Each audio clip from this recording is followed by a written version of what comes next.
اب تاریخ عرب اٹھائیں، قرآن مجید کے اندر موجود ہے جب کسی شخص کے یہاں بیٹی پیدا ہوتی تو شرم سے اس کا منہ کالا ہو جاتا.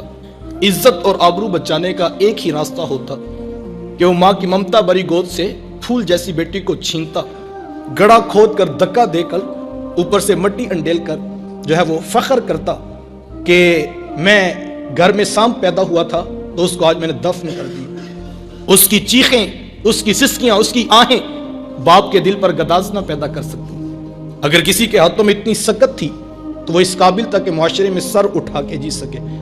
یہ وہ عرب معاشرہ ہے جسے قرآن مجید فرقان حمید نے بیان کیا. جب بیٹیوں کو زندہ درگور کیا جا رہا تھا، بہنوں کو ذبح کیا جا رہا تھا، اس دور میں میرے حضور کلمہ حق بلند کیا اور حضور میں بیٹیوں کو ذبح کرنے والوں سن لو، فاطمہ تو بدعۃ منی، میری فاطمہ تو میرے جگر کا ٹکڑا ہے.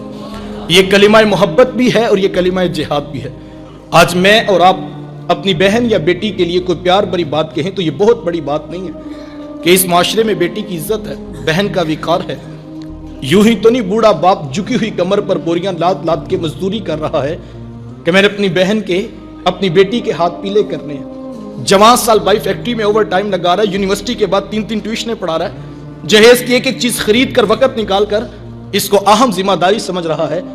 یار یہ باپ تو ذبح کرتا تھا، یہ بھائی تو زندہ درگور کرتا تھا، ان کے سینے میں اتنا پیار کس نے بھر دیا؟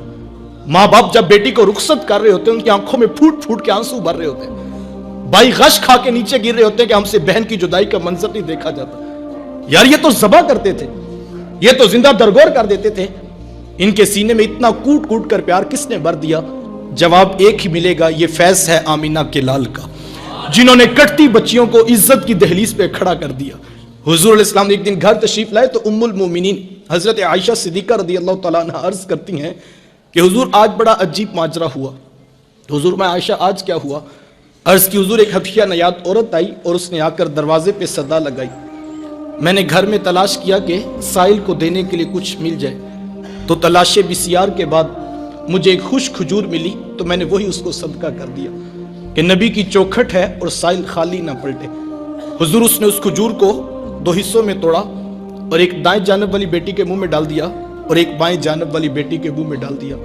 حضور اس کو خود بھی بھوک لگی تھی، اس کا پیٹ کمر سے لگا تھا، لیکن اس نے خود کچھ نہیں کھایا اور سب کچھ اپنی بیٹیوں کو کھلا دیا.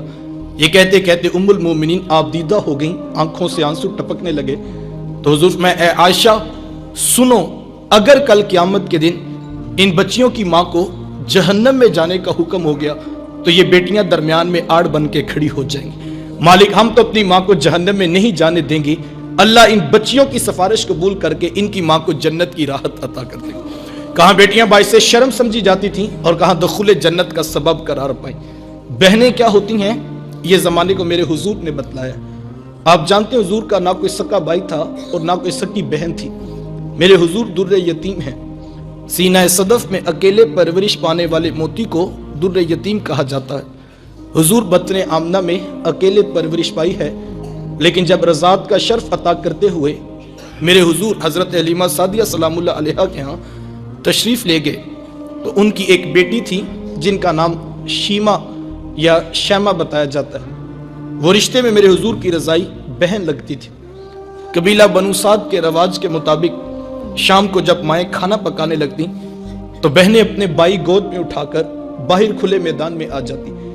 ہر بہن کی گود میں اس کا بھائی ہوتا اور اپنے بھائی کے حسن کے قصیدے پڑھ رہی ہوتی. اگر کسی کے بھائی کا رنگ کالا ہوتا تو وہ کہتی جناب رنگ کالا ہے تو کیا ہوا، میرے بھائی کے نقوش دیکھو کتنے خوبصورت ہیں، اس کی اٹھی ہوئی ناک، اس کی جھیل جیسی خوبصورت آنکھیں تو دیکھو کتنی پیاری ہیں. تو وہ نقوش کو معیار حسن قرار دیتی. اور اگر کسی کے بھائی کا رنگ گورا چٹا ہوتا تو وہ کہتی رنگ نہیں تو کچھ نہیں، حسن تو ہوتا ہی سارا رنگت میں ہے، میرے بھائی کا رنگ دیکھو کتنا نکھرا ہے. تو یہ بحث مباحثہ چل رہا ہوتا اور کوئی بہن ہار ماننے کو تیار نہ ہوتی. اتنے میں ایک سمت سے حضرت شیمہ اپنا ویر محمد اٹھا کے لے آتی. کہتی ذرا میرے ویر کا مقابلہ بھی تو کرو نا. وہ کہتی نہیں شیمہ تیرے ویر کا مقابلہ تو نہیں نا، تیرا تو ساروں کا سردار لگتا ہے.